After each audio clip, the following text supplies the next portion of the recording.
Cette deuxième table ronde est consacrée aux problématiques spécifiques à la fiscalité des recettes, spécifiquement sur la Nouvelle-Calédonie. Un premier mot, puisque les gens s'installent, pour remercier évidemment mon éminent collègue et ami, à moins que ce ne soit l'inverse, Manuel Tirard, pour l'organisation de ce colloque, tout à fait intéressant et scientifiquement très prometteur. Un deuxième mot peut-être, avant de lancer les intervenants, pour citer Clémenceau. Dans un contexte français, Georges Clémenceau disait, vous savez, au début du XXe siècle, que la France est un pays extrêmement fertile. On y plante des fonctionnaires et il y pousse des impôts. Je compte donc sur nos trois intervenants pour nous expliquer, nous confirmer ou pas cette question. Dans son contexte, est-ce que la Nouvelle-Calédonie est un pays extrêmement fertile ? Pour commencer, je vais donner la parole à Michaël Jamet, qui est directeur des services fiscaux de la Nouvelle-Calédonie, afin qu'il nous parle des réformes fiscales récentes en Nouvelle-Calédonie et qu'il en dresse un état des lieux.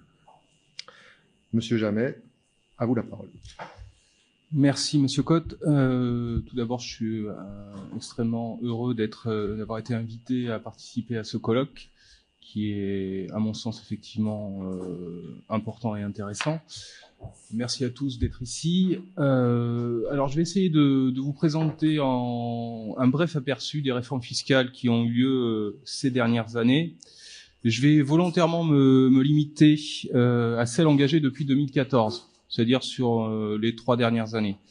Pourquoi ? Parce que sur ces 3 dernières années, en fait, la fiscalité calédonienne a largement évolué, que ce soit en termes de fiscalité directe ou indirecte. En effet, ce sont pas moins de 16 lois de pays qui ont été prises en l'espace de 3 ans, ce qui est à rapprocher en fait avec le rythme de sortie de lois de pays des années précédentes. Pour atteindre ces 16 lois de pays, il avait fallu 6 ans avant. Donc en effet, on a un rythme de réforme extrêmement soutenu, et ce dans un cadre un peu particulier, qui est celui des accords économiques et sociaux et celui de l'agenda fiscal partagé.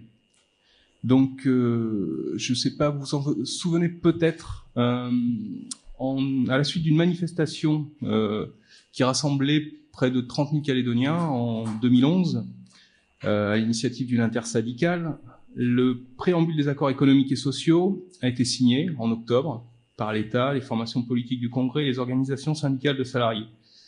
Ce texte insistait notamment sur le fait que, je cite, les inégalités de richesse se sont accentuées, sont devenues intolérables, et ces inégalités chroniques avérées par les statistiques économiques et cruellement ressenties par des pans entiers de notre population constituent un obstacle majeur sur le chemin du destin commun.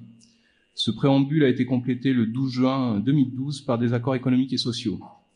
Malheureusement, début 2013, force était de constater que les évolutions et en tout cas les réformes fiscales n'avaient pas forcément été engagées. Ce qui a de fait provoqué une nouvelle grève, à l'issue de laquelle un protocole de fin de conflit Vichère a été signé. Et depuis, au lendemain des élections provinciales qui ont eu lieu en 2014, une conférence économique, sociale et fiscale s'est tenue et un agenda partagé a été dressé, listant clairement les réformes fiscales à mener sur les 4 années suivantes. Donc, cet agenda fiscal prévoyait environ une quinzaine de réformes. Et donc, c'est ce que je vais essayer de vous présenter aujourd'hui, vous faire un état des lieux de celles qui ont été menées et de celles qui restent à engager. Donc, elle s'articulait autour de plusieurs mesures, en fait. Donc, je vais vous décliner ça par mesure. La première mesure, c'était de favoriser l'équité fiscale par une revalorisation de la contribution du capital. Alors ça, en fait, ça s'est décliné en, on va dire, 2 réformes majeures. D'abord, une réforme de l'impôt sur le revenu des valeurs mobilières, qui a fait l'objet de 2 lois de pays, une fin 2014, une fin 2015, et puis une loi également qui a été également une réforme de l'IRVM, mais qui tendait plus à s'attacher aux dividendes distribués et réinvestis. Donc concrètement, sur la réforme de l'IRVM, au-delà de l'aspect budgétaire et du rétablissement de l'équité fiscale, il y avait également un objectif d'inviter les entreprises à renforcer leurs fonds propres. Donc, ce qui a été fait, pour faire simple, hein, c'est une augmentation globalement du taux de l'IRVM, la mise en place de centimes additionnels provinciaux à l'IRVM, voilà, pour simplifier. Et puis également, ce qui va impacter globalement aussi ce qu'on appelle l'IRVM, c'est l'application aussi de la CCS, qu'on verra par la suite, à un taux de 5%, qui vient remplacer et se substituer à la CES. Pour ce qui est des dividendes distribués et réinvestis, il faut savoir que depuis le 1er janvier 2015, les produits de valeur mobilière perçus effectivement soumis à IRVM, qui sont réinvestis par rapport en numéraire lors de l'émission de titres ou en compte courant dans des sociétés qui répondent à un certain nombre de critères, ouvrent droit, sous certaines conditions, à une réduction d'impôt. Donc l'objectif était effectivement de garder les capitaux en Nouvelle-Calédonie et d'inciter les associés à réinvestir dans des entreprises calédoniennes. Donc, la deuxième mesure était de favoriser la conservation des capitaux et la capacité d'autofinancement. Alors, ça s'est axé autour de trois réformes. Tout d'abord, la première réforme, c'était une réforme qui touchait les frais de siège. Jusqu'à maintenant, les entreprises, notamment établissements stables et les filiales de groupes basés à l'étranger, pouvaient déduire l'intégralité des frais de siège qui leur étaient facturés par leur société mère. En étant sur une île et en ayant des moyens de contrôle, on va dire, somme toute limités, le risque, qui était d'ailleurs avéré, d'évasion fiscale, devait être pris en considération et le gouvernement se devait de limiter justement cette évasion. Donc, l'une des mesures qui a été prise a été justement de limiter ces frais de siège. Alors, je vous fais grâce des aspects techniques, mais de limiter la déductibilité des frais de siège au niveau de l'impôt sur les sociétés. C'est-à-dire que les frais de siège qui sont facturés par les sociétés mères à leurs filiales vont être maintenant déductibles fiscalement que dans une certaine limite. Voilà.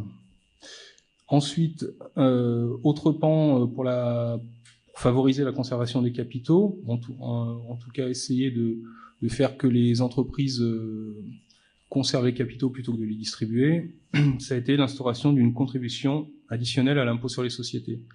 Donc la CAIS, qui touche, qui est à hauteur de 3% et qui va toucher en fait les dividendes, les distributions au-delà de 30 millions, qui sont effectués par des sociétés locales à l'IS, à l'impôt sur les sociétés, pardon. Enfin, il y avait un aspect qui avait également pour objectif de conserver les capitaux dans les sociétés, qui était le relèvement du taux de rémunération des comptes courants d'associés, et donc de leur déductibilité à l'impôt sur les sociétés en tant que charge. Donc l'idée a été de majorer le taux d'intérêt légal de 3% jusqu'à 3%, dans la limite d'un plafond de 5%, et ce qui va permettre notamment aux associés de laisser leur argent dans la société en compte courant et de se faire rémunérer cet argent par la société, qui elle-même pourra déduire les intérêts versés à ses associés. Concrètement, avec le peu de recul qu'on a de cette mesure-là, qui a été prise en décembre 2015, on s'aperçoit qu'aujourd'hui, c'est une mesure qui semble fonctionner. L'indicateur chez nous, c'est l'IRCDC qui est un impôt qui touche les intérêts perçus sur notamment les comptes courants associés, et donc qui est en hausse ces dernières années, notamment surtout sur 2016 et 2017. Donc ce qui nous laisse penser que cette mesure est plutôt favorable et a atteint son objectif.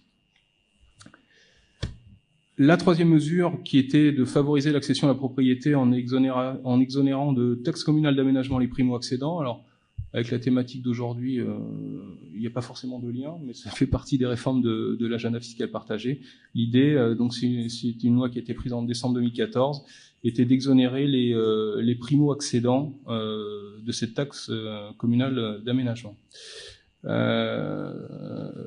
Ensuite, la mesure 4, alors là, on était plutôt sur un volet social, qui était de contribuer au financement des régimes sociaux par l'instauration d'une taxe type CSG en métropole.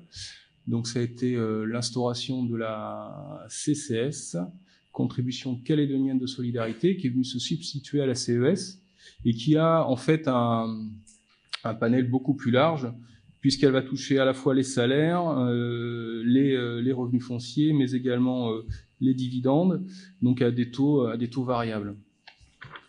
Et donc cette taxe est affectée à l'agence sanitaire et sociale. Ensuite, une des principales réformes dont vous avez tous entendu parler, c'est la réforme de l'impôt sur le revenu. Alors c'est une réforme qui a mis du temps à sortir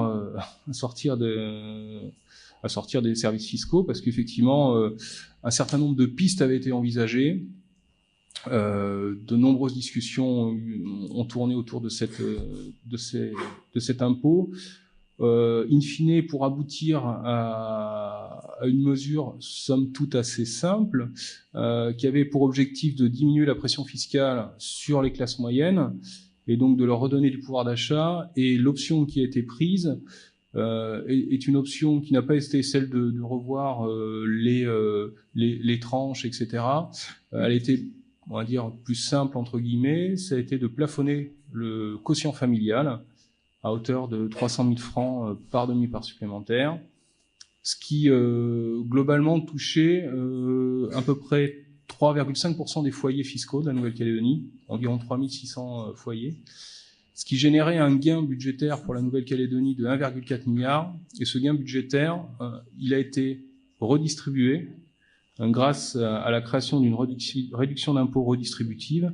Il a été redistribué aux foyers ayant les revenus les plus faibles, et donc sous forme d'une réduction d'impôt qui était de l'ordre de 1% du revenu brut global, plafonné à 20 000 francs quand vous étiez célibataire, 2% du revenu brut global plafonné à 40 000 francs quand vous étiez en couple, et puis après avec des majorations pour chaque demi-part supplémentaire. Donc cette réforme de l'impôt sur le revenu, au-delà donc de la modification du quotient familial et de cette redistribution, elle avait pour objectif également comme je vous l'indiquais tout à l'heure, de redonner du pouvoir d'achat aux Calédoniens et de redynamiser l'économie. Donc, redonner du pouvoir d'achat passe, entre guillemets, par une diminution de l'impôt qui va pouvoir être réinjectée sous forme de consommation. Donc, certaines niches fiscales ont été créées, étendues, notamment, je pense aux frais déductibles pour les gardes d'enfants, qui ont été portés à 1 million, les frais d'internat, les frais d'emploi d'auxiliaires de vie, l'augmentation de la niche pour les femmes de ménage. Tout ça devrait permettre de redynamiser l'économie, du fait que le gain d'impôt qui sera généré par ces déductions fiscales devrait normalement être réinjecté dans l'économie. Voilà pour ce qui est de la réforme de l'impôt sur le revenu. Le champ est extrêmement large, donc je vais éviter de rentrer trop dans le détail. Ensuite, la dernière mesure, qui est également une mesure phare et qui fait l'objet de nombreuses réunions, de nombreuses publications, de nombreuses interventions télévisuelles de mon collègue Monsieur Beauvalet, c'est la réforme de la fiscalité indirecte avec la mise en place d'une taxe générale sur la consommation. Donc c'est une taxe type TVA. Et bon, pour faire simple, elle a pour but de remplacer un certain nombre de taxes, notamment de taxes à l'importation, mais Monsieur Beauvalet, ici présent, vous détaillera exactement l'objectif poursuivi avec la mise en place de cette TGC. Donc, concrètement, sur la quinzaine de réformes fiscales qui étaient prévues dans le cadre de l'agenda fiscal partagé, un peu plus d'une dizaine ont été menées. Il en reste encore 4 ou 5, dont certaines qui sont extrêmement importantes à mon sens et structurantes, notamment la réforme, en tout cas la mise en place d'une taxation des plus-values, donc les plus-values mobilières d'une part et les plus-values immobilières d'autre part. Là, effectivement, on peut, contrairement aux autres réformes qui n'avaient pas toutes des finalités budgétaires, celle-ci, concrètement, devrait permettre de créer de nouvelles rentrées fiscales. Ensuite, une autre réforme qui est la réforme de la contribution foncière également, qui elle aussi devrait permettre de créer de nouvelles rentrées fiscales. Et puis la mise en œuvre après du principe de territorialité de l'impôt. Donc ça passe par la renégociation des conventions fiscales, enfin de la convention fiscale essentiellement avec la métropole, qui sur certains aspects peut être défavorable à la Nouvelle-Calédonie. Donc l'idée c'est de renégocier cette convention et puis également d'étendre, en tout cas de passer des conventions avec d'autres pays. Alors, à l'heure actuelle, c'est assez compliqué parce que la Nouvelle-Calédonie peut pas passer une convention fiscale en direct avec les pays limitrophes, est obligée d'adhérer à des conventions fiscales, via la métropole, c'est-à-dire qu'en fait, on va s'inclure dans les conventions fiscales que la métropole a conclues avec d'autres États. Mais en tout cas, c'est un process à engager puisque la problématique qui nous concerne, notamment cette problématique d'insularité et la présence de grands acteurs économiques dans la zone, vous pensez bien que ça crée une tentation d'évasion fiscale forte. Et donc, la conclusion de conventions avec les pays limitrophes, et notamment d'échanges d'informations, permettrait à l'administration fiscale d'avoir des moyens de contrôle et de suivre les mouvements de capitaux qu'il peut y avoir, notamment les sorties de capitaux. Ensuite, bon, j'avais prévu de vous faire un point sur les autres réformes fiscales qui avaient été menées, mais dans l'ensemble, elles n'ont pas d'aspect vraiment budgétaire, donc elles sont pas forcément en lien avec la problématique de ce jour. Il faut savoir qu'il y en a eu encore 6 ou 7 qui ont été menées. Voilà, je vous remercie de votre attention.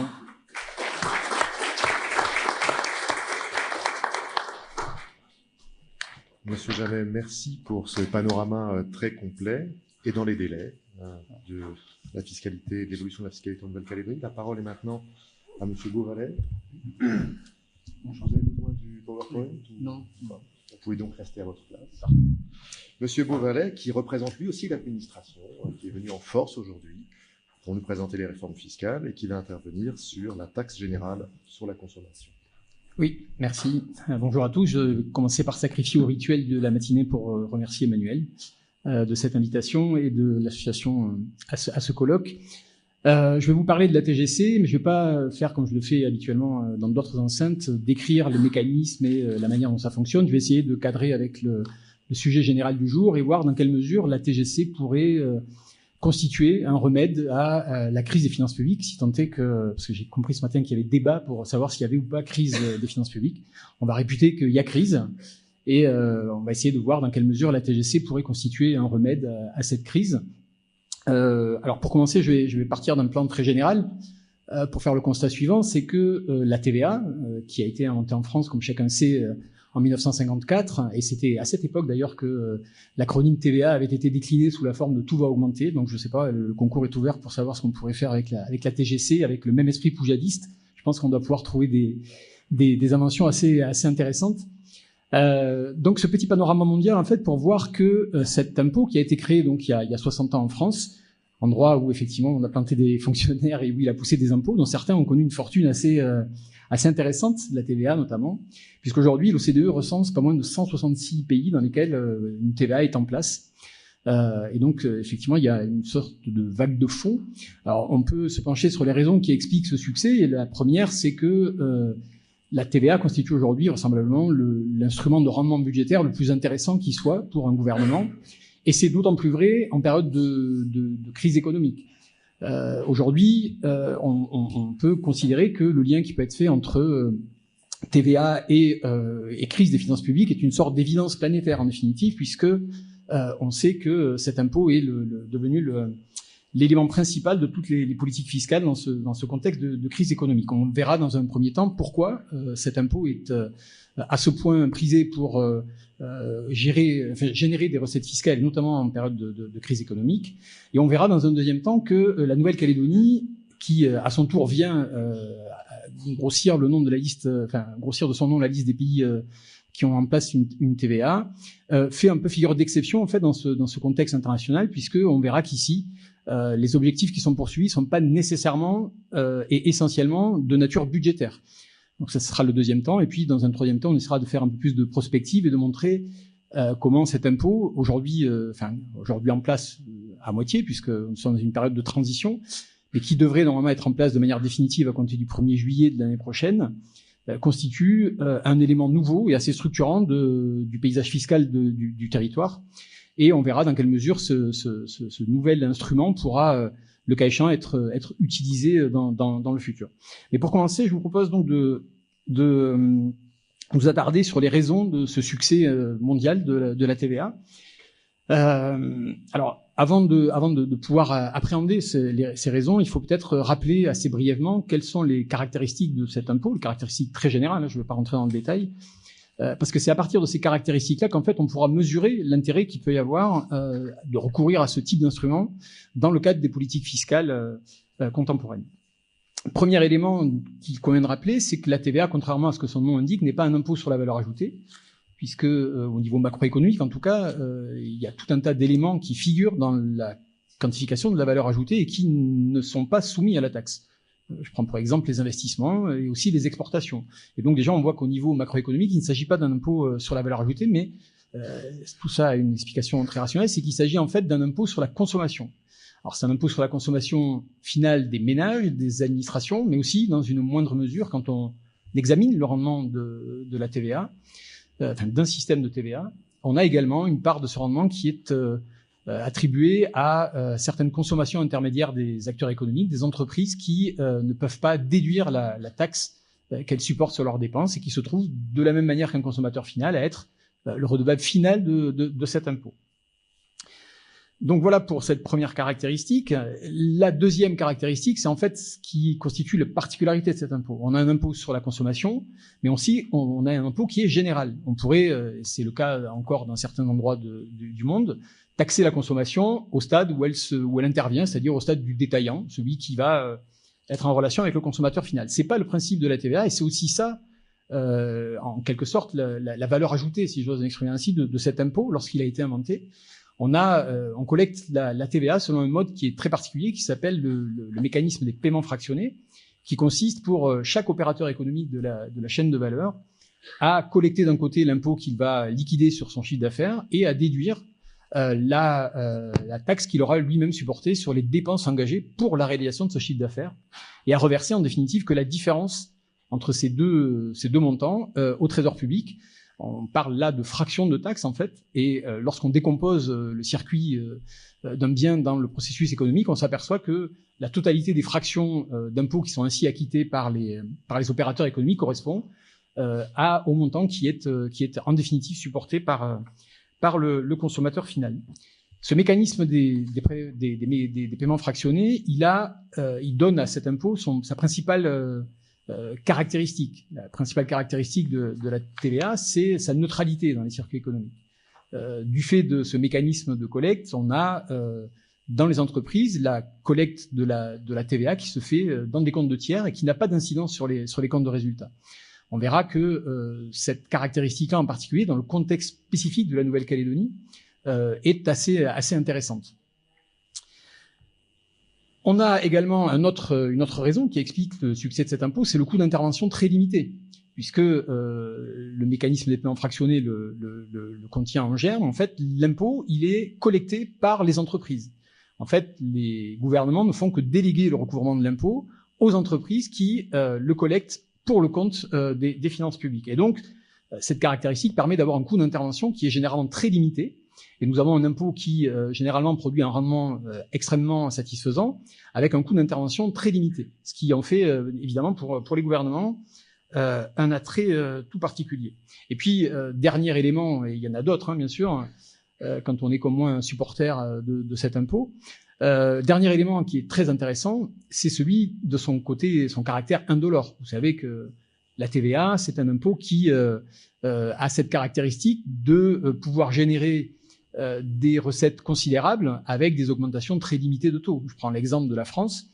L'augmentation d'un point de TVA du taux normal est en mesure de générer 7 milliards d'euros de recettes sans que le consommateur final ne s'aperçoive réellement de l'augmentation des prix qui aurait été induite par cette augmentation.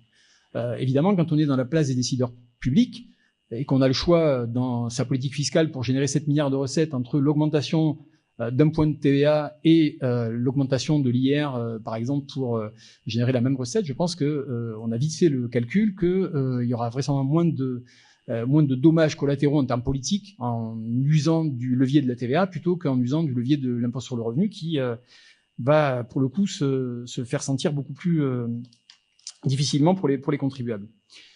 Et donc, sur la base de toutes ces caractéristiques, on sait qu'aujourd'hui, la TVA est communément admis comme étant l'impôt qui constitue l'instrument le plus efficace pour générer des recettes fiscales. Il y a plusieurs raisons à ça. La première, c'est que elle a une assiette très large. La consommation, c'est un agrégat économique qui est très important. Le périmètre est très large. Et ça constitue cette base d'imposition très large un atout particulier dans le contexte de crise économique. Pourquoi ? Parce qu'en fait, lorsqu'on est dans une période de contraction de l'activité économique, on a un effet mécanique en fait sur le rendement de la fiscalité directe. Lorsqu'il n'y a plus de bénéfices, eh bien, il n'y a plus d'impôt sur les sociétés. Lorsque les entreprises sont déficitaires, eh bien, elles ont tendance à limiter la hausse des salaires, voire à supprimer des emplois. Et mécaniquement, ces deux paramètres ont un impact direct et immédiat sur le rendement de la fiscalité directe. La consommation, de ce point de vue-là, offre des garanties de stabilité plus intéressantes. La consommation, elle est assez stable dans le temps.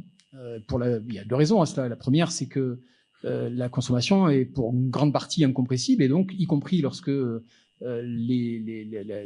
contexte économique n'est pas favorable, elle garde un niveau très élevé nécessairement. Elle est également susceptible de faire l'objet d'une alimentation par le produit de l'épargne, des revenus passés qui peuvent alimenter la consommation présente et donc préserver d'une certaine façon le rendement de l'impôt de consommation par rapport au rendement de la fiscalité directe. Donc tout ça, effectivement, dans le contexte qu'on connaît notamment depuis 10 ans et la grande crise financière, conduit à faire de la TVA un instrument assez intéressant. Il y a qu'à regarder ce que produit en fait la TVA dans le mix fiscal en définitive. Au milieu des années 80, la part de la TVA dans les recettes fiscales constituait à peu près 10 à 11%. Aujourd'hui, on a dépassé les 20%. Et donc, il y a manifestement une tendance assez lourde à recourir à ce type d'impôt et à agrandir l'importance de la TVA dans les politiques fiscales. Ça se traduit de deux manières. Si on regarde l'histoire très récente, là, depuis les 10 dernières années, il y a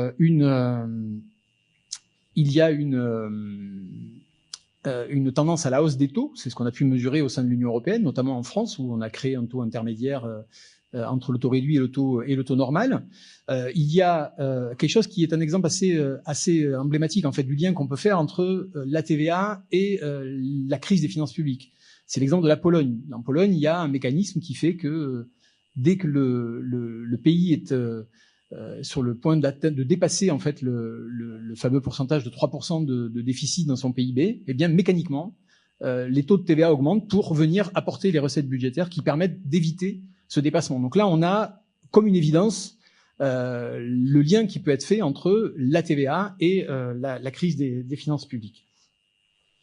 Il y a également, dans de nombreuses politiques, au-delà de l'augmentation des taux, je prendrai un exemple que j'ai rencontré personnellement, c'est celui de l'Indonésie. On a en Indonésie, par exemple, une baisse d'efficience du régime fiscal, puisque à législation inchangée, on est passé de 16% du PIB des recettes fiscales jusqu'à 8%. Et donc, il y a eu un vrai problème de rendement du système fiscal. Et tous les bailleurs de fonds qui aujourd'hui accompagnent l'Indonésie dans sa démarche ont fait de l'amélioration de l'efficience de la TVA un levier essentiel vers le retour à une meilleure santé économique. Donc on voit que la TVA aujourd'hui est au centre en définitive de toutes les politiques fiscales et des politiques budgétaires et économiques. Dans ce contexte international, effectivement, on recourt assez massivement à cet instrument.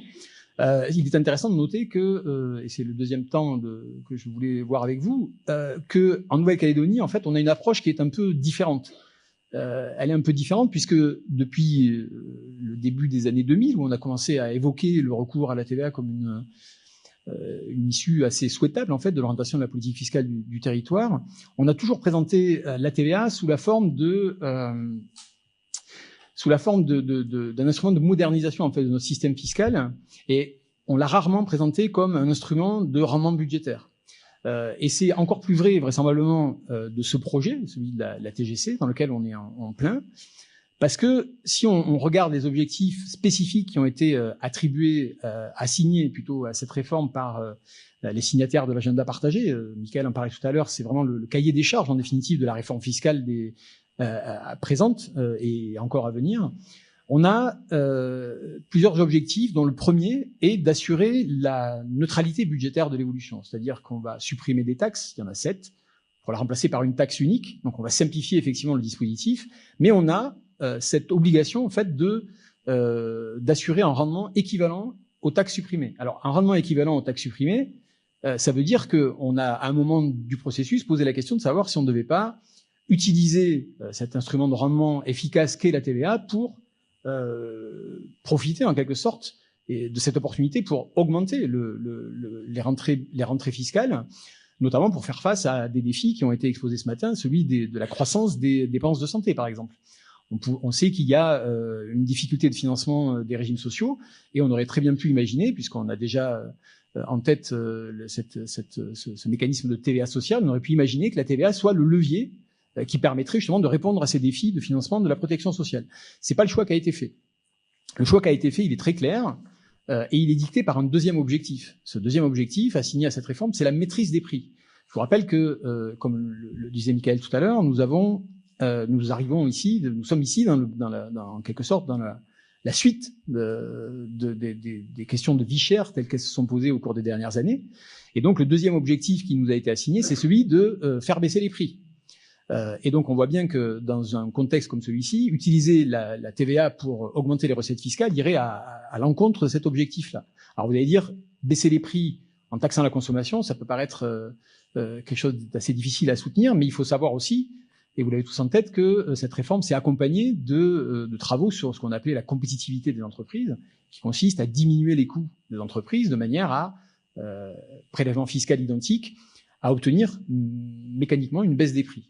Donc voilà, en fait, pour l'économie générale. Il y avait un troisième objectif sur lequel je voulais m'arrêter un instant, c'est celui de la protection des productions locales.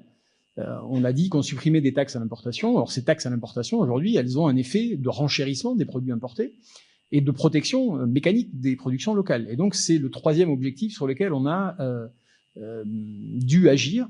Et on a, pour cela, introduit un taux réduit pour les productions locales, dont on verra qu'il est aussi un élément de complexité du dispositif de la TGC. Donc voilà, on a ces objectifs-là particuliers au territoire qui éloignent en quelque sorte la TVA locale de sa vocation universelle en quelque sorte, qui est de fournir des recettes budgétaires parfois dans un objectif de consolidation budgétaire dans ces périodes de crise des finances publiques. On a également, au-delà de ces objectifs spécifiques, on poursuit avec cette réforme des avantages qu'on peut attribuer aux qualités intrinsèques de cet impôt. La première qualité intrinsèque de cet impôt, on l'a vu, c'est la neutralité. Et la neutralité de l'impôt, elle est particulièrement intéressante dans le contexte de la Nouvelle-Calédonie parce qu'elle permet une certaine forme de transparence dans la formation des prix. Aujourd'hui, le consommateur est bien en peine de dire ce qu'il paye lorsqu'il passe à la caisse du supermarché comme taxe à l'importation. On sait qu'il y a des taxes à l'importation, mais on ne sait pas dans quelle mesure elles pèsent sur le prix au consommateur final. Demain, avec le mécanisme de la TGC, on devrait avoir une indication beaucoup plus claire de cette ventilation du prix entre ce qui relève du comportement des agents économiques et ce qui relève du prélèvement fiscal, puisque la TGC, comme la TVA, a vocation à figurer de manière différenciée sur les tickets de caisse, puis sur les factures, de manière à apporter cette visibilité sur le prélèvement fiscal, en quelque sorte. Et donc, dans ce cadre-là, c'est vrai que dans l'objectif de lutte contre la vie chère, on peut imaginer que cette transparence puisse créer un effet vertueux, en quelque sorte, de la part des opérateurs économiques qui auront peut-être un peu moins tendance à attribuer le phénomène de vie chère au matraquage fiscal qui peut se produire à l'importation des biens. C'est peut-être un vœu pieux, mais en tout cas, j'aime à croire que cette transparence permette effectivement d'évoluer dans cette direction. Donc voilà pour, de manière très globale, ce qui fait la TGC aujourd'hui. Et pour finir, puisque le temps est désormais compté, avant que les derniers grains de sable ne tombent du sablier, je vais essayer d'évoquer l'avenir en fait de cet impôt sur le territoire, parce que si effectivement aujourd'hui il n'est pas, on l'a vu, un instrument essentiellement un instrument de rendement budgétaire, il n'en demeure pas moins qu'aujourd'hui il va constituer un élément structurant dans le paysage fiscal et que demain il constituera un outil vraisemblablement de premier plan pour la gouvernance des finances publiques. Alors évidemment, on a toujours en tête ce contexte de vie chère qui, évidemment, risque de brider de manière assez longue dans le temps le potentiel, en quelque sorte, d'une TGC pour générer des recettes fiscales supplémentaires. Je veux juste faire un petit focus sur la manière dont cet impôt peut évoluer. Quand on regarde de manière globale, encore une fois, la TVA au niveau mondial, on voit se dessiner en fait deux schémas, deux systèmes de TVA, deux modèles en fait, qui sont d'inspiration un peu différente. Le premier, c'est en quelque sorte le socle, le modèle originel de la TVA, qui est celui de la TVA européenne, qui a les caractéristiques suivantes: une base d'imposition assez mitée, beaucoup d'exonérations, des franchises, c'est-à-dire des seuils en deçà desquels on n'est pas soumis à l'impôt. Et on a, et c'est le cas particulièrement en France, de multiples taux. On a des taux réduits, des taux normaux, des taux intermédiaires désormais. Et je passe sur tous les taux spécifiques à certaines régions du territoire, comme la Corse ou les dom-toms. En totalité, on a 14 taux de TVA en France qui sont répertoriés dans le Code général des impôts, ce qui représente quand même une quantité assez impressionnante. On a ce premier modèle qui est beaucoup plus proche culturellement du nôtre, et on a un autre modèle, l'anti-modèle, qui est en fait là pour le coup beaucoup plus proche géographiquement de nous, puisque c'est le modèle qui est généralement mis en avant comme étant l'optimal fiscal de la TVA, qui est le modèle australien et néo-zélandais. Alors quelles sont les caractéristiques? C'est l'inverse de ce que je viens d'expliquer, c'est-à-dire en gros une base très large, le minimum d'exonération et un taux unique. Tout ça étant le gage d'une très grande simplicité, puisque quand on n'a qu'un taux, on n'a pas besoin de se poser la question de savoir si l'opération qu'on réalise est soumise à un taux plutôt qu'à un autre, ou un troisième, ou un quatrième. Et donc, on a là, généralement, et c'est maintenant établi par toute la littérature économique sur le sujet, un système optimal qui est celui de l'assiette large à taux unique, qui offre ce qu'on appelle le meilleur ratio de recettes TVA, c'est-à-dire en gros, on calcule, c'est un indicateur de performance des systèmes fiscaux, on calcule en quelque sorte le produit réel de l'impôt par rapport à son produit théorique, et on voit qu'avec ce type de modèle, on a un ratio qui est largement supérieur.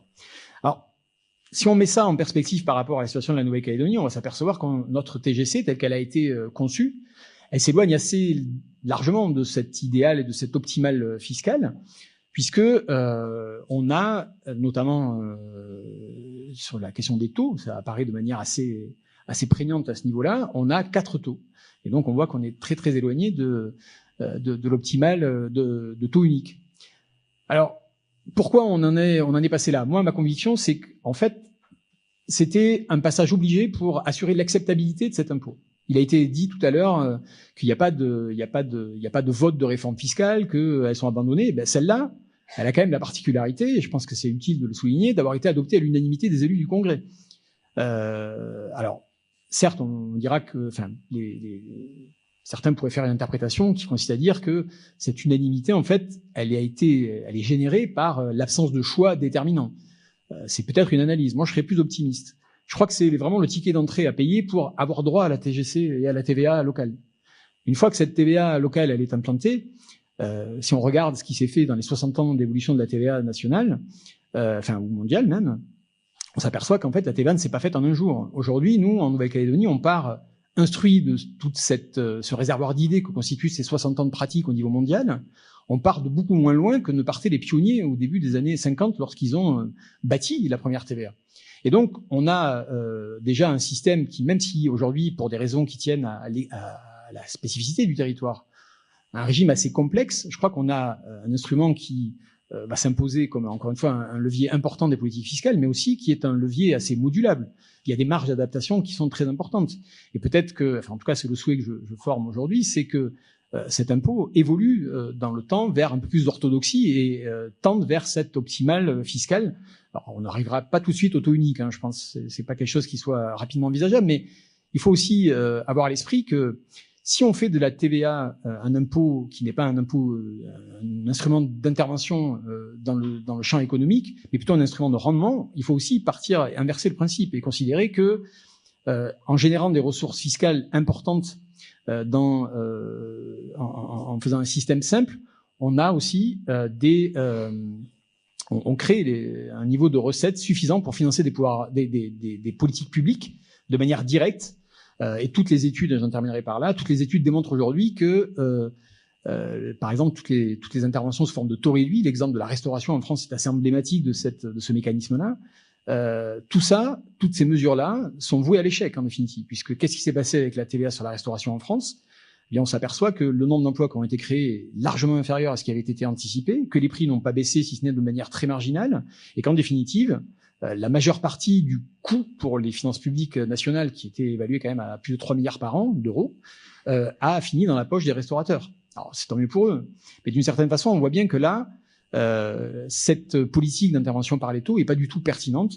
Et c'est un élément de réflexion pour les années à venir au niveau de la Calédonie. Je pense que ça peut être un élément de réflexion intéressant pour voir comment on peut conduire notre TGC, qui aujourd'hui est encore tout bébé, vers la maturité et l'amener vers plus proche des standards de cette optimale fiscale. Je vous remercie.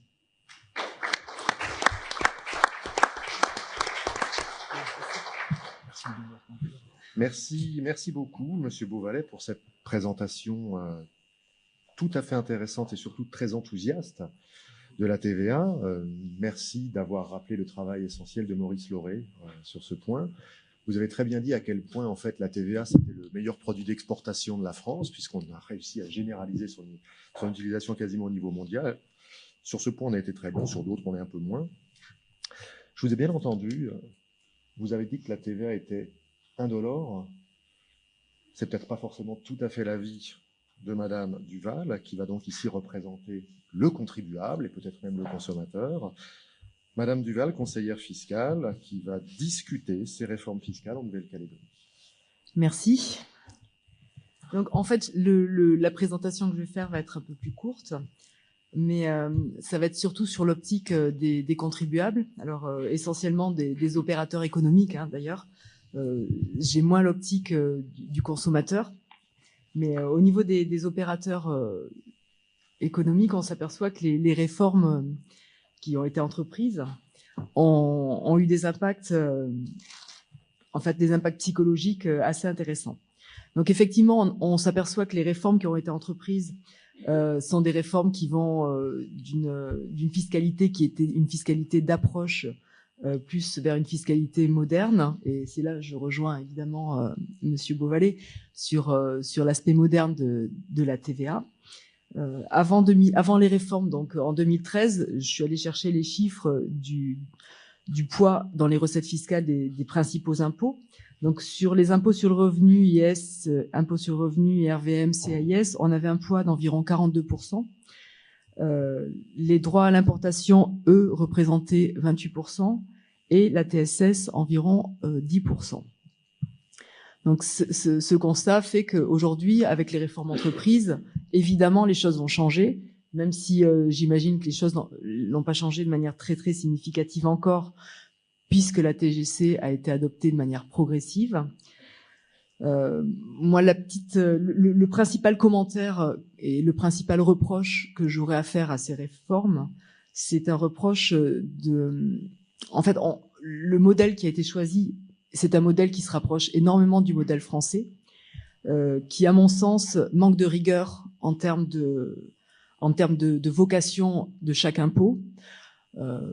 Les modèles que je préfère, et je pense que au niveau économique, c'est plus porteur. Ce sont des modèles où l'IS a une vraie vocation, l'impôt sur les sociétés, l'impôt sur les sociétés a une vraie vocation à soutenir l'économie, pour permettre de renforcer évidemment la compétitivité des entreprises. Et c'est un besoin d'autant plus criant aujourd'hui qu'on supporte en Nouvelle-Calédonie une crise un peu lourde, hein, qui est générée par la crise du nickel. Pour moi, l'impôt sur le revenu a une vocation plus sociale, et ça, effectivement, a priori, la Calédonie utilise cette vocation sociale, donc de ce point de vue-là, c'est pas mal. Mais moi, mon principal reproche, effectivement, c'est que la TGC, pour moi, et c'est confirmé, hein, ne remplit pas sa vocation de rendement. Et effectivement, comme la TGC, la TVA donc est un impôt qui est neutre pour l'opérateur économique, lui donner une dimension de rendement n'aurait pas d'impact réel sur l'économie. Alors, ça aurait évidemment des impacts sur la vie chère, mais pas sur l'économie. Du coup, pour moi, c'est un axe qu'il aurait fallu développer de manière beaucoup plus franche. Donc, du coup, on s'aperçoit que la Calédonie est dans une situation où elle va dans le bon sens, parce qu'elle modernise sa fiscalité, mais elle est confrontée à une transition difficile qui s'aggrave par l'effet de la crise. Et du coup, on s'aperçoit que les opérateurs économiques sont dans une situation où, alors c'est compliqué à savoir, est-ce que c'est l'effet de la crise, est-ce que c'est l'effet des réformes. Quoi qu'il en soit, il y a une réelle perte de confiance dans les politiques fiscales qui sont suivies. Et les opérateurs ont des réactions différenciées en fonction de cette perte de confiance. Mais en fait, les observations qu'on a pu faire, c'est que autant la TGC qui a été adoptée de manière progressive, pour des raisons, j'imagine, de respect de la psychologie, mais ça, Lionel Beauvalet pourra nous en parler. Pour autant, je sais que la Nouvelle-Calédonie, et on le sait parce qu'on l'observe, la Nouvelle-Calédonie est aussi capable d'adopter des mesures de manière brutale, comme ça a été le cas pour l'impôt sur le revenu, la réforme qui est intervenue en début d'année 2016 pour impacter début d'année 2017 pour impacter le revenu 2016 est une illustration forte. L'impact aussi sur l'impôt sur les sociétés, l'année précédente où il y avait eu le même impact quand on avait quand on avait limité le droit à déduction des frais généraux. Donc ça avait été une mauvaise surprise pour les opérateurs économiques. Et qui s'explique, hein, enfin, c'est pas une critique de la raison qui a fait que ces réformes ont été adoptées. C'est une critique de la rapidité et de la brutalité avec laquelle ça a été adopté. Donc, on sait que quand le législateur souhaite adopter des réformes, il est capable de les adopter rapidement et de manière brutale si c'est utile à la Nouvelle-Calédonie. Or, la TGC a été adoptée de manière, pour le moins, pas brutale du tout. Et du coup, l'aspect rendement, du coup, n'y est pas. Et à mon sens, ça, j'ai pas fait d'études là-dessus, hein, mais à mon sens, on est confronté à une situation où on n'est pas capable de financer une politique économique, donc par le biais de l'aide aux entreprises, de réforme de l'impôt sur les sociétés, de soutien des mines. Les mines, la politique minière qui est menée en Calédonie est une politique j'allais dire, peut-être un peu d'opportunité, même si c'est un peu compliqué de dire ça, alors que la Calédonie n'a pas les moyens de mener la politique qu'elle aimerait mener, je pense aussi, parce qu'elle n'a pas d'impôt de rendement pour justement financer ses politiques. Moi, ce qui m'a un peu gêné, c'est quand Monsieur Beauvalet dit que le rendement permet d'avoir des politiques publiques. Je pense la politique publique doit être essentiellement, en période de crise, surtout, une politique économique. Et là, manifestement, la Calédonie n'a pas les moyens de mener une politique économique pour soutenir ses opérateurs. Voilà. Du coup, je vais revenir un petit peu sur la perte de confiance. Et à mon sens, quand la Calédonie se donnera les moyens donc de pouvoir mener de vraies politiques économiques, j'imagine que j'ai pas entendu dans les réformes à venir, mais ce qu'on observe, c'est qu'on limite la sortie de capitaux, et ça c'est plutôt effectivement pas une mauvaise chose dans le contexte où la Calédonie n'a pas forcément les moyens d'aller contrôler chaque entreprise pour voir dans quelles conditions elle sort de l'argent du territoire. Donc c'est vrai que la règle de plafonnement des frais généraux était assez intéressante de ce point de vue-là, mais à mon sens, elle aurait dû être accompagnée aussi, et ça n'a pas été le cas, et c'est pas prévu que ce le soit apparemment. Elle aurait dû être accompagnée par une politique qui incite les opérateurs à venir s'installer ici. Je veux dire, la valeur ajoutée de l'activité de tête, c'est-à-dire de tout ce qui est activité de management, tout ça, on n'incite pas les activités de management à s'installer sur le territoire. Or, la quasi-totalité des pays au monde ont une politique qui incite les valeurs ajoutées de management à s'installer sur le territoire. Ici, c'est pas le cas. Et moi, ça me contrarie beaucoup. Et c'est fort préjudiciable, à mon avis, pour la Calédonie. Voilà. C'est le pavé que je jette dans la mare. Et en conclusion, donc, il y a deux thèmes qui à mon sens, sont importants. C'est le thème, effectivement, de redonner à la TGC de lui donner son caractère d'impôt de rendement, parce que la Calédonie n'a pas les moyens de faire différemment, à mon sens. Et d'inciter également les opérateurs internationaux intervenant dans la zone à s'installer durablement en Calédonie, parce que c'est aussi quelque chose qui est générateur de valeur ajoutée, et c'est bien dommage de s'en priver. Voilà. Merci.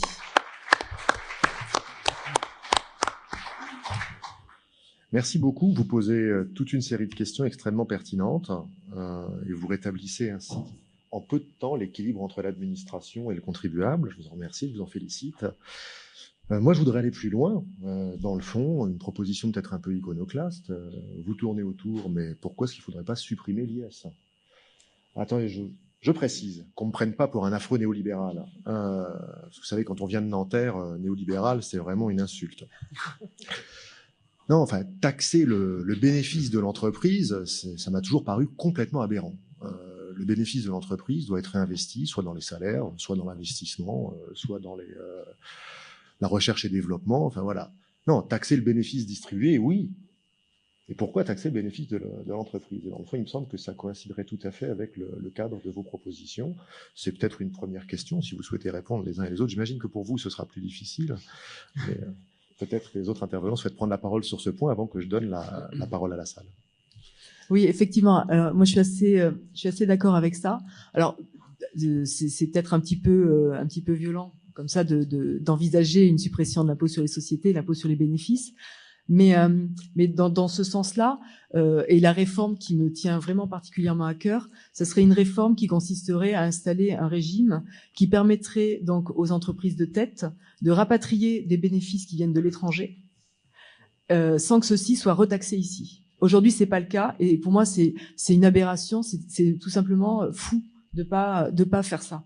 Il y a aucun pays au monde qui applique ça, et la Calédonie retaxe les bénéfices, les richesses qui sont créées à l'extérieur. Du coup, elles reviennent pas. Au final, elles ne reviendront pas. Il faut pas se faire d'illusions. Quand on taxe une richesse qui n'a pas été faite sur le territoire, cette richesse, elle finit par partir du territoire ou par ne plus revenir sur le territoire.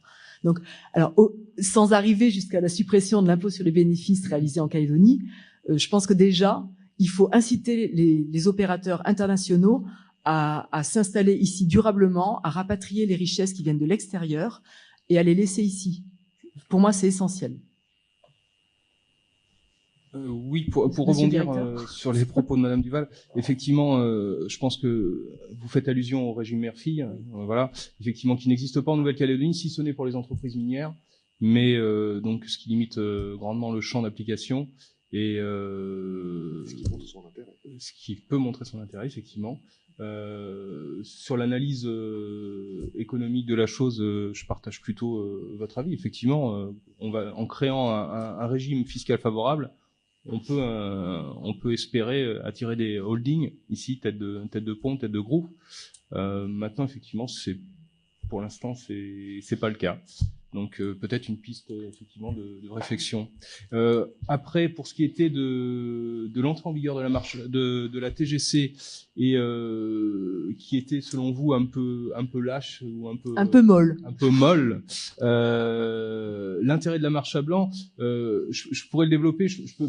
Lionel souhaite peut-être intervenir dessus. Bon, ça poursuit plusieurs aspects, hein, l'aspect d'évaluation budgétaire, de temps de mise en place, etc. Mais Lionel va pouvoir développer un peu plus, je pense. Oui. Alors en fait, moi j'ai noté deux questions en fait. La première, c'est le regret que la TVA la TGC locale soit pas dès à présent un instrument de rendement, ce qu'elle a vocation à devenir, puisqu'en puissance, après, la balle est dans le camp des décideurs présent et à venir, hein, d'une certaine façon, une fois que cet instrument est en place. Et je pense encore une fois que la complexité et en quelque sorte le contingentement de la TGC dans le périmètre qui est le sien aujourd'hui était le prix à payer pour l'acceptabilité de cet impôt. Voilà. Je pense après que effectivement la sensibilité à la question de la vie chère est un élément de bridage en quelque sorte du potentiel de cet impôt, mais tout ça évidemment a vocation à évoluer à court, moyen, long terme. Encore une fois, la TVA ne s'est pas faite en un jour. Il n'y a pas de raison que la TGC se fasse dans sa forme définitive en quelques mois qui sont ceux auxquels on a consacré nos travaux. Donc sur ce premier point, moi j'ai mis le souhait qu'effectivement on puisse évoluer vers cette dimension-là de la TVA qui est sa vocation première, hein, clairement. Mais je pense qu'il y a encore pas mal d'obstacles à lever. Mais encore une fois, je pense qu'on a franchi là une étape décisive et que elle ne pouvait pas être franchie sans respecter ce cahier des charges très contraint, spécifique à la Nouvelle-Calédonie. Donc sur le premier point, je suis pas très inquiet. Sur le deuxième, en revanche, il faut rappeler que l'entrée en vigueur progressive n'était pas du tout envisagée à l'origine. Mais ça veut dire quoi? Ça veut dire qu'à l'origine, on était dans une optique du grand saut, du grand soir fiscal. On arrivait le premier, parce que c'était comme ça que c'était prévu initialement, le 31 décembre 2016, on éteignait la lumière des 7 taxes. Et le 1er janvier 2017, on avait, avec un peu d'appréhension, l'obligation d'aller appuyer sur le bouton de la TGC. Et votre serviteur avait quelques craintes sur son retour rapide vers Paris, avec des conditions de voyage pas très agréables, parce qu'il y aurait eu, à mon sens, un risque budgétaire assez élevé. Et heureusement, comme les gens sont raisonnables sur ce territoire, on a pris la mesure de ce risque et du coup, on a envisagé des modalités un peu différentes. Ces modalités différentes, elles ont en plus été sollicitées par les entreprises. Par le monde économique qui a dit, mais attention, on est sur un impôt dont la logique est radicalement différente de ceux qu'elle va remplacer. Du coup, on a besoin d'un temps d'adaptation. Et donc, les entreprises ont demandé ce temps d'adaptation. Et donc, c'est elles-mêmes qui ont introduit ce principe de marche à blanc et demandé à ce qu'on applique un pouillème de taxes. Alors, je suis d'accord, c'est un élément de complexité. Quand on est dans une réforme où on dit on va simplifier le dispositif fiscal et qu'on commence à rajouter une taxe à toutes celles qui existent, on est rarement dans l'objectif qu'on s'est fixé originellement. Je suis d'accord. Mais néanmoins, il y a d'autres avantages à ça. Le premier, c'est que on a une statistique économique qui n'est pas nécessairement très à jour, on va dire. Évaluer le rendement d'un impôt comme la TVA, à Bercy, il y a des gens qui travaillent dans un bureau qui ne s'occupent que de ça. Ils sont plusieurs, ils ont les yeux dans tous les coins et recoins de la statistique économique et au fil de l'eau, ils actualisent les prévisions. On n'a pas ici la ressource nécessaire pour faire ce travail. Et donc, on n'a pas la même garantie que le rendement sera le bon. Encore une fois, on a décidé de caper le rendement de la TGC sur le produit des taxes supprimées. Et donc, si on tape un peu en dessous, eh bien, on va, là, pour le coup, rentrer dans un processus de crise des finances publiques, parce qu'on parle quand même, il faut le rappeler, je l'ai pas dit, mais de l'ordre de 52 à 53 milliards de francs de recettes, c'est considérable. S'il en manque ne serait-ce que 10%, une impasse de 5 milliards de francs aujourd'hui, à mon avis, on va au-devant de graves difficultés. Donc il y avait ce premier aspect, et de ce point de vue-là, c'est vrai que la marche à blanc, elle a cette vertu-là. On va examiner les déclarations des opérateurs économiques pendant toute la durée de la marche à blanc, et puis on va en tirer les enseignements. Une fois qu'on aura été en mesure de déterminer l'assiette nette, le chapteau de TGC, c'est notre travail, c'est ce à quoi on travaille aujourd'hui au sein de la DSF, on sera en mesure de déterminer la combinaison de ces taux définitifs qui permettra d'assurer au plus juste ce rendement. Et donc, on va limiter de manière assez considérable le risque budgétaire. Ça, c'est le premier point. Le deuxième point, enfin, c'est le deuxième point. Le premier étant la familiarisation des entreprises avec ce nouveau mécanisme. Il y a un troisième élément qui a toute son importance, c'est que on est dans un objectif de baisse des prix. Les produits qui demain vont être mis sur le marché au-delà du 1er juillet 2018, ils ont été importés sur le territoire pour beaucoup d'entre eux et ils ont été soumis à aux taxes d'importation qu'on va supprimer. Si on laisse les choses s'appliquer en l'état, on va avoir une superposition d'imposition sur les biens qui sont en stock au 1er juillet 2018. Et donc on a là un risque mécanique d'inflation qui est lié au passage au basculement au taux définitif de la TGC. Et donc, troisième intérêt de cette marche à blanc, c'est de distraire en quelque sorte le produit de cette marche à blanc, dont le rendement est évalué à plusieurs milliards de francs malgré tout par an, pour l'affecter à un établissement public qui a été créé spécifiquement pour ça, qui s'appelle l'ARTI, et dont la vocation sera sur cette enveloppe de rembourser les taxes qui figurent dans les stocks au 1er juillet, les taxes d'importation qui figurent dans les stocks au 1er juillet. Donc il y a là une combinaison de facteurs qui rendent quand même cette modalité d'entrée en vigueur, alors certes, elle est moins brutale, pour reprendre le terme qui a été employé et dont je laisse la responsabilité à son auteur, bien sûr, qu'en matière d'IR, elle est beaucoup plus douce, mais en même temps, elle offre des garanties à la fois aux opérateurs économiques et à la fois au pouvoir public pour limiter le risque budgétaire et ne pas aggraver justement la crise des finances publiques dans laquelle dont on débat aujourd'hui. On laisse un peu la parole à la salle quand même, oui. Ouais. Quelques minutes, peut-être une ou deux questions, parce qu'il est déjà midi, on a entendu les petits bip bip qui devaient signifier l'heure. Madame, oui, s'il vous plaît.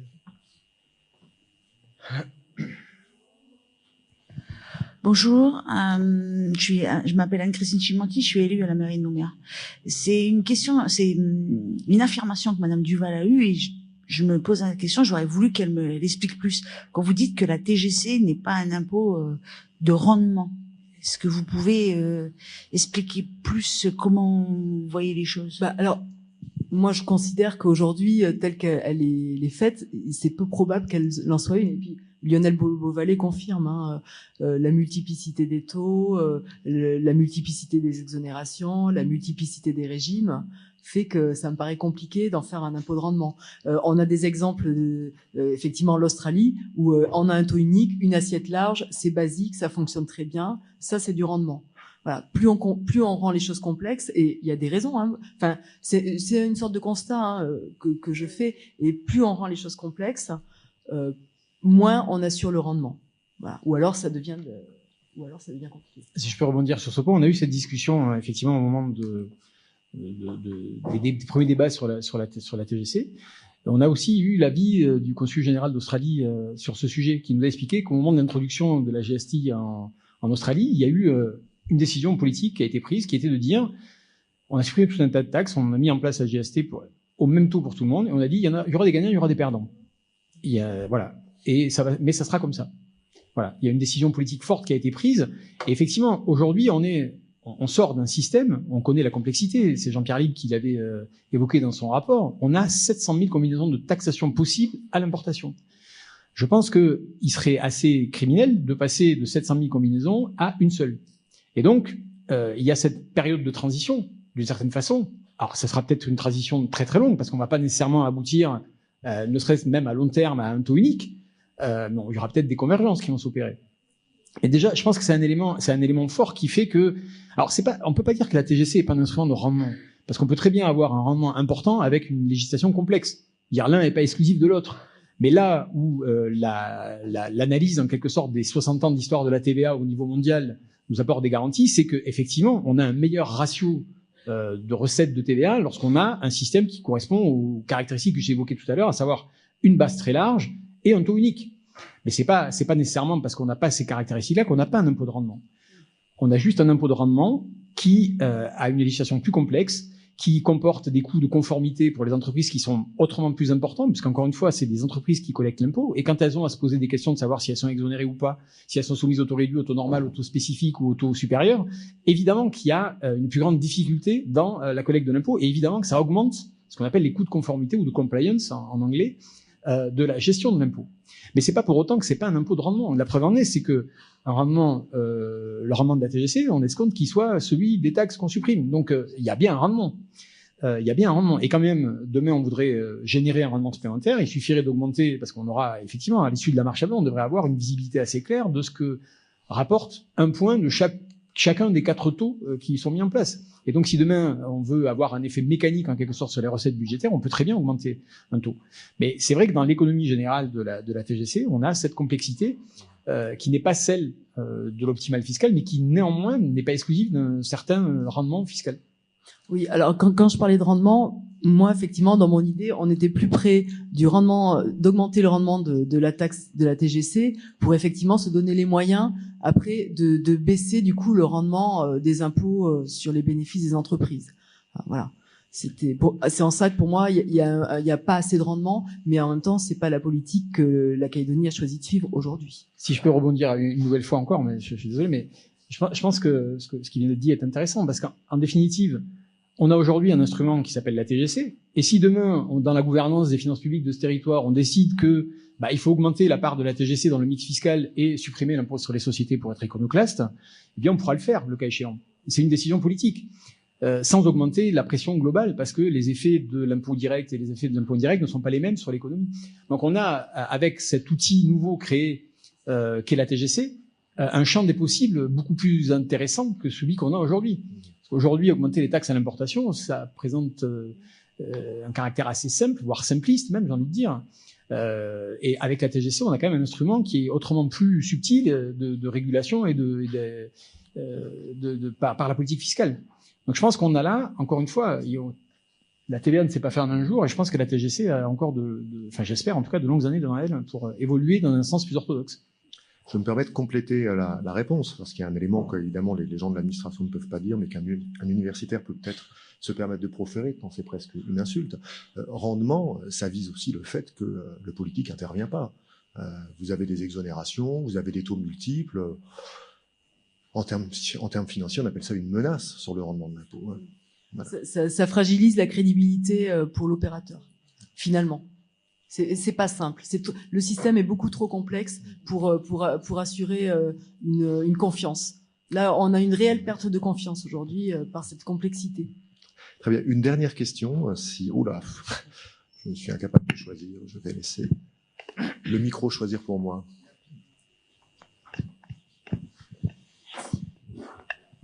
Bonjour, je m'appelle Vaïmoué Albanès, je suis en Master 2 de droit.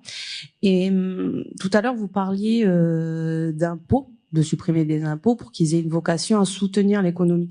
Sachant que les opérateurs économiques, est-ce qu'ils joueraient le jeu comme ça a été, on l'a vu avec les conflits au moment où il y a eu la mise en place de la compétitivité par rapport à la TGC, sachant que le système fiscal qu'on avait leur était favorable parce que tout était obscur, pas de transparence au niveau était opaque. Je veux dire, il n'y avait pas de transparence sur les prix. Donc, est-ce qu'ils joueraient le jeu par rapport à ça? Et en plus, si on devait mettre en place une convention fiscale avec l'Australie, je sais pas, surtout par rapport aux investissements. Donc, du coup, c'est aussi une espèce d'évasion fiscale que on pourrait aussi avoir un rendement. Est-ce que ces opérateurs économiques joueraient le jeu, d'après vous, pour développer notre économie si on devait, par exemple, supprimer l'IS? C'est un peu compliqué comme question, mais d'une manière, pour simplifier, il y a les opérateurs que j'appellerais des opérateurs captifs, donc qui sont sur le territoire et qui ont les richesses qui sont destinés à demeurer sur le territoire. Ceux-là, ils appliqueront ce qu'on leur dit d'appliquer. Donc, les opérateurs captifs, ils n'ont pas le choix. Ils appliquent la règle qui est posée, et donc il suffit de poser une règle qui évite l'opacité, et c'est ce qui est fait quand même globalement ici. Mais pas seulement. L'opacité, je suis pas d'accord. Pour moi, il n'y avait pas une réelle opacité. Quand on regarde bien, les choses sont claires.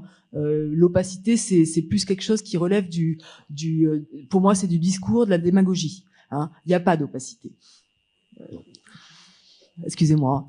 Mais par contre, ce qui est certain, c'est que les opérateurs non captifs, donc ceux qui ont réalisé leurs bénéfices et qui les ont appréhendés, donc qui les ont de manière privée, ceux-là, ils font ce qu'ils veulent. Hein. Ceux-là, ils font ce qu'ils veulent, effectivement. Et le fait qu'il n'y ait pas de convention qui évite les doubles impositions et qui permet aussi d'assurer l'imposition, tout simplement, entre les pays limitrophes, c'est une vraie difficulté pour la Calédonie. Mais encore une fois, comme on est un petit pays, les gros pays qui sont autour de nous, c'est pas leur problème. Pour eux, il n'y a pas d'enjeu. Donc à nous à la Calédonie d'être convaincants et de mettre les moyens, mais ça dépend pas de la Calédonie, je pense. Merci. Je crois qu'il est temps de clore les débats pour cette première matinée. À ceux qui souhaitaient poser des questions, je les invite soit à venir nous voir dans les 5 prochaines minutes, soit à attendre la première partie de l'après-midi, puisque nous réaborderons des points fiscaux et peut-être que les questions seront toujours d'actualité. Je vous rappelle que nous nous retrouvons à 13h15 pour la reprise des débats. Merci beaucoup.